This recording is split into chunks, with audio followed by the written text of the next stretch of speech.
Welcome to the Kill Count, where we tally up the victims in all our favorite horror movies. I'm James A. Janice, and today we're looking at A Quiet Place, released in 2018 by director and co-writer John Krasinski. Krasinski took a serious liking to the screenplay written by Scott Beck and Brian Woods, mostly because he had recently become a father, and A Quiet Place is all about keeping your family alive. Adding to how personal this movie became for him, Krasinski's real-life wife, Emily Blunt, co-stars as his in-movie wife. So if you've ever wanted to watch Jack Ryan and Mary Poppins raise a family in a post-apocalyptic world, this movie's for you. The dangerous world in A Quiet Place is inhabited by monsters who will kill the hell out of you if you make any noise. Thus the movie's tagline, if they hear you, they hunt you. Because of this premise, A Quiet Place is a remarkably quiet movie. Just look at the sound waves for the movie file in Premiere. Now compare them to the sound waves from Jurassic World Fallen Kingdom, which came out the same year. Crazy, right? There are more flat lines there than a hospital with a power outage. It makes for an enjoyably tense viewing experience that'll leave you seriously regretting that order of nachos. How many people end up getting killed because they just couldn't keep their mouths shut?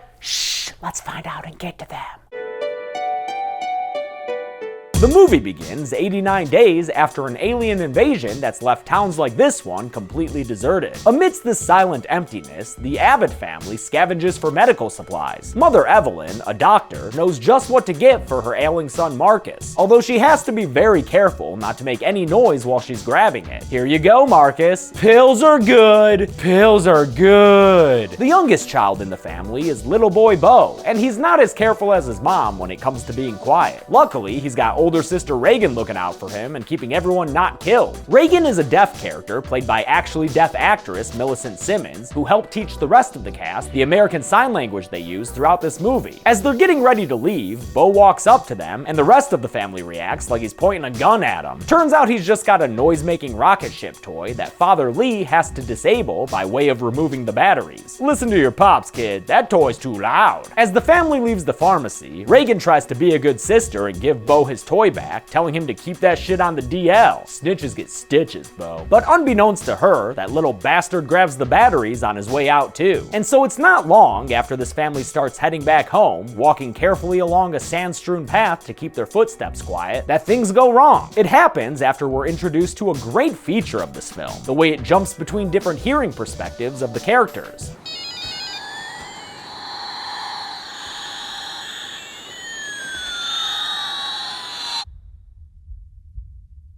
Yeah, the movie's not afraid to go completely silent when we're hearing things from Reagan's perspective, and thus she doesn't realize at first when that rocket toy starts making lots of noise because Bo has put the batteries back in it. Lee bolts towards Bo in silent terror, trying to beat the creature he sees headed towards his youngest, but he doesn't prove fast enough, and right before he reaches him, Bo is attacked and killed by an alien monster. That's how you know a movie's playing for keeps, when it kills its cute little kid character in the first 10 minutes. Damn, man, I guess there's not too much to say after seeing something like that, other than title card. That's a dusty quiet place. It's now more than 1 year later, and the Abbott family has done everything they can to adapt to this new way of living, including having a bunch of cameras watching over their property and reminding themselves of their circumstances with admittedly cheesy newspaper headlines and whiteboard musings. No, I don't think Lee would actually write, "What is the weakness?" on his whiteboard, but they've got to give us exposition somehow, and it ain't about to be through dialogue. In a matter of minutes, we learn everything we need to know here. Primarily, that the aliens operate on sound and that there are 3 of them in the area. Great. Although Lee's efforts to contact other countries with SOS radio signals have proven unsuccessful so far, we do see that there are other survivors in this world based on the beacons of Gondor he sees lit up in the distance. Lee makes sure to light his own flame to let those nearby families know, hey, still here. Haven't gotten killed by the monsters yet. Part of the reason they've survived so long enough to deck out their entire farm in Christmas lights, is because they've listened to that newspaper headline and are constructing a living quarters underground. This subterranean hang zone is being prepared in anticipation of a new baby, which, like, damn, Evelyn and Lee, that is a risky move in this world. You've literally got to be quiet all the time. How are you about to have a baby? #1 source of crying and loud poopy butts. But for many people, there's no point in living if you can't carry on the species. Thanks, evolution. And risking everything to have a baby is very on brand for this movie's themes of familial love and survival. In further preparation for the baby, they've created a breathing family-friendly casket bed full of stuffed animals and are paper-macheing the walls in the basement to help muffle sound. Other than that though, they're just trying to live normal lives, yo. Evelyn homeschools the kids, although I guess band is out of the question. She makes floorboard fish dinners, just, you know, can't have that skin too crispy. And the kids play everyone's favorite quiet board game, Softopoly. Huh, I guess it's actually not that hard to be quiet all the time.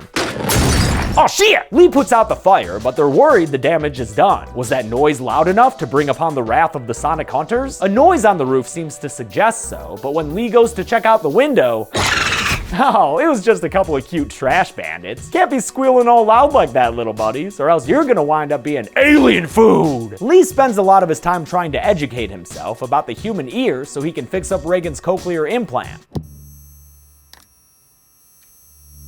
It's a lot of hard work, so he's gotta make sure to take the occasional break and be a good husband by silently slow dancing with Evelyn to some Neil Young on their headphones. Good thing they've got Harvest Moon available and aren't just stuck with his latter-day Monsanto material. That would be a bummer. The next day, as Lee prepares their sandwalk and Evelyn listens to their unborn baby's heartbeat, Reagan tries to go into her dad's basement workshop only to be told no, she is not allowed down there. Lee tells her that she knows why she's not allowed, but I'm actually not sure. Is it because she'll make noise? I don't know. He tries to give her his latest hearing aid effort, but she's resistant because his attempts to fix the implant never seem to work. And sure enough, this latest iteration doesn't appear to have done the trick. Reagan is a headstrong little girl, and despite the dangers, she wants to come with Lee on one of his scavenging missions. But he tells her that she needs to stay home with Evelyn, and instead takes along Marcus, who is not excited to leave the safety of this homestead. Lee takes Marcus to a river to collect some fish, and it's there that he fills him in on a little secret. They can make small noises as long as there's something louder around them, like a river, to drown them out. And if they want to make big noises, well, waterfall! Chug, chug, chug! It's actually impressive how out of place human dialogue sounds when you finally hear it in this movie. We're all right. We're all right. I promise. In fact, the sound design, done by Erica Dahl and Ethan Vanderin, sound editors who have worked on everything from Lord of the Rings to Transformers, has been nominated for an Academy Award. Sadly, it's about the only representation the horror genre got from the Oscars this year, because Annihilation and Toni Collette were fucking robbed. During the father and son's waterfall-covered conversation, Marcus asks Lee if he blames Reagan for the death of Bo, and more pointedly, if Lee still loves his daughter. Of course I do. You should tell her. Because even though a year has passed, Bo's death still weighs heavily on everyone in this family. Evelyn takes the time to quietly cry in his old room, and Reagan, who blames herself for her little bro's death, sneaks away from home to visit his memorial and leave the toy rocket ship there. Only after neutralizing its sound-making capabilities, of course. A Quiet Place is as much a dramatic family story as it is a horror movie, and that's okay. On their way home from the waterfall, Marcus and Lee run into an old man in the woods who's standing over the body of a woman. The lady is likely his wife, and it looks like she's been eviscerated. I'm assuming she got clawed down by the aliens, or maybe her husband killed her, who knows. In any case, it scares the living shit out of Marcus, and Lee does his best to tell the old man to STFU. But the dude doesn't listen, and instead, after he eats his own chin, what the fuck? He lets loose a loud sound of anguish.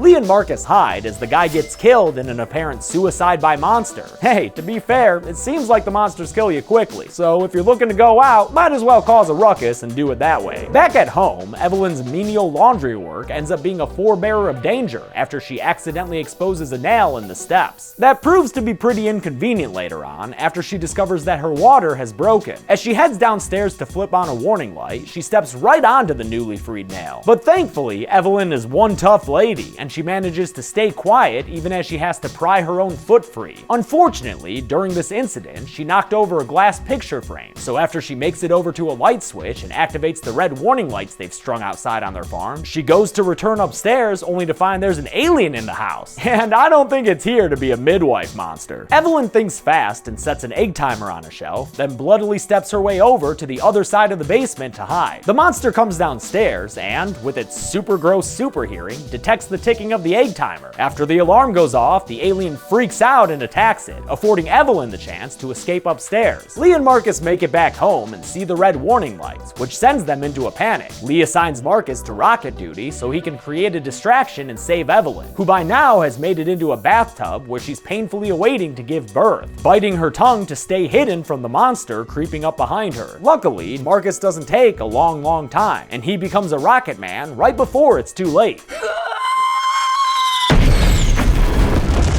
The noisy distraction is seen by Reagan, who starts heading home, while Lee runs into the house with a shotgun at the ready. He follows his wife's bloody footsteps upstairs, and although she's missing from the bathtub, a cheap jump scare alerts him that she's now hiding in the shower along with their beautiful new replacement baby. Maybe keep the toys away from this one, huh? Lee carries his wife and newborn over to the maternity barn so they can deal with this baby, who immediately begins wailing his little baby lungs out. Yeah, you better get under that mattress hole cover, bud. But don't worry too much about the Abbotts, they're very prepared for this moment. Look, it's a baby in a box! The newspaper walls in their underground room work well enough to allow them to talk, so in her first spoken dialogue of the film, Evelyn tells Lee to go find their other kids and bring them back home to safety. Who are we if we can't protect them? He promises her and heads out from their underground room, somehow not noticing that a nearby broken pipe is currently flooding the entire barn. Seriously, how did he not hear that? And what broke that pipe? Monsters, I guess? On her way back to the farm, Reagan is unknowingly approached by one of the monsters coming out of the cornfield. Although her disability prevents her from hearing that it's behind her, there is a reaction with her new cochlear implant that causes discomfort for both of them.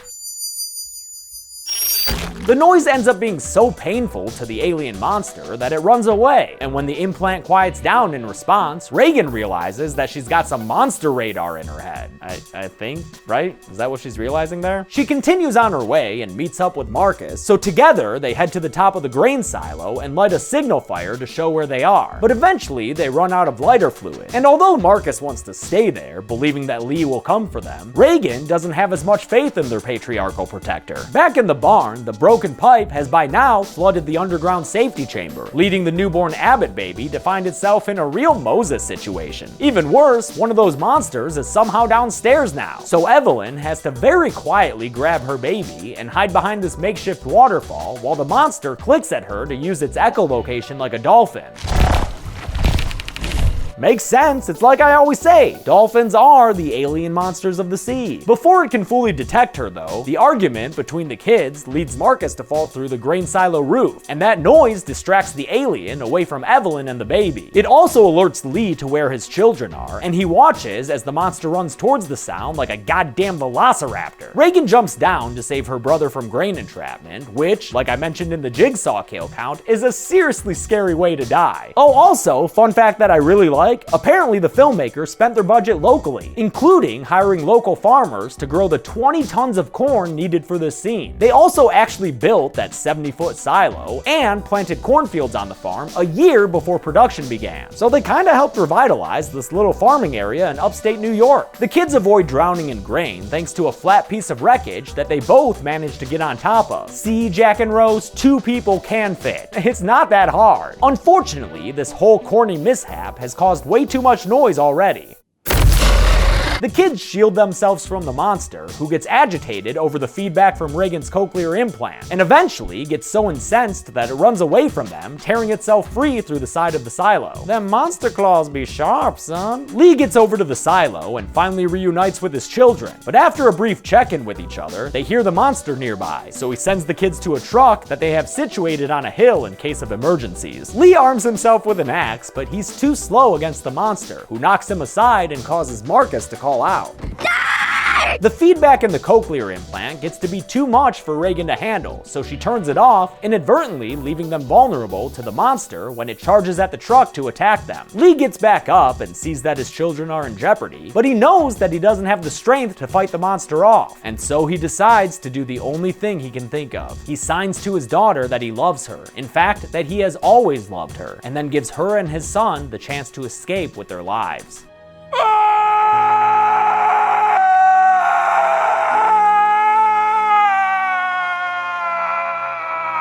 With that, the alien runs from the truck and charges at Lee, killing him with a swipe that the movie doesn't show us. This is one of those occasions where I won't complain about an off-screen kill, because we don't need to see this self-sacrificing father get torn to bloody bits. Marcus shifts the truck out of park, and as Reagan watches the horror behind them, the vehicle rolls quietly down the hill and back to the farmhouse, where Evelyn is waiting to embrace the kids with love and protection. That protection means keeping these kids alive, so they all head into the basement where the baby is still safe, and Reagan finally sees how much work her father had been putting in towards making her a new cochlear implant. Aw, don't cry, little girl. Not everyone can keep a neat workspace. With Marcus on baby duty, Evelyn is free to use the shotgun, which is about to come in handy since one of those monsters is coming downstairs. It approaches Evelyn and Reagan slowly, trying to detect them, and that's when Lee's ridiculous whiteboard notes come in handy for Reagan. She realizes that the feedback from her cochlear implant, while painful for her, is an even bigger weakness for the monster, who is brought to its crab-like knees at the high-pitched sound. Inspiration strikes Reagan, and she slams the device against a microphone to create a supersonic attack that cracks this venom-looking bastard's head right open, exposing the vulnerable flesh beneath its armor-like exterior and allowing Evelyn to put it down with a headshot. Oh, hell yeah! I'm not gonna put the alien on the count because it's not exactly humanoid, but that doesn't mean it wasn't a good kill, Evelyn. Keep up the good work. She's gonna need to keep it up too, because remember what else was on Lee's whiteboard of exposition? The fact that there are 3 aliens in the area, and it looks like that shotgun blast has brought the other 2 running towards the homestead. But as we've all seen by now, the Abbotts are strong and the Abbotts are survivors. So the movie ends with Reagan turning up the radio in preparation for more feedback, and Evelyn cocking that shotgun like a motherfucker.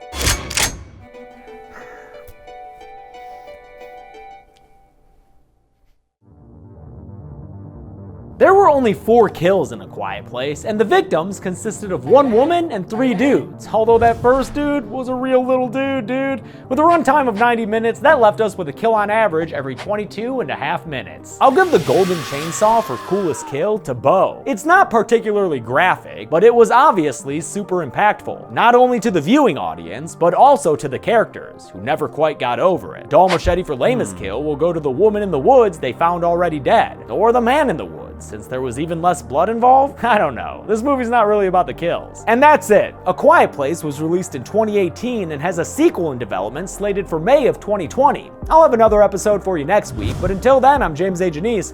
This has been The Kill Count. Thanks a lot for watching this kill count. I want to thank the people who helped me with the ASL to the numbers bit. That includes Zach, David Wheeler, Jet Valaire, Liz Zarb, Alyssa Dale, Krista Allen, David, and Jesse Cruz. I know my signing probably isn't the best, I've never done it before, but I wish I had learned it. It seems like a very practical language to know. Thanks everyone, be good people.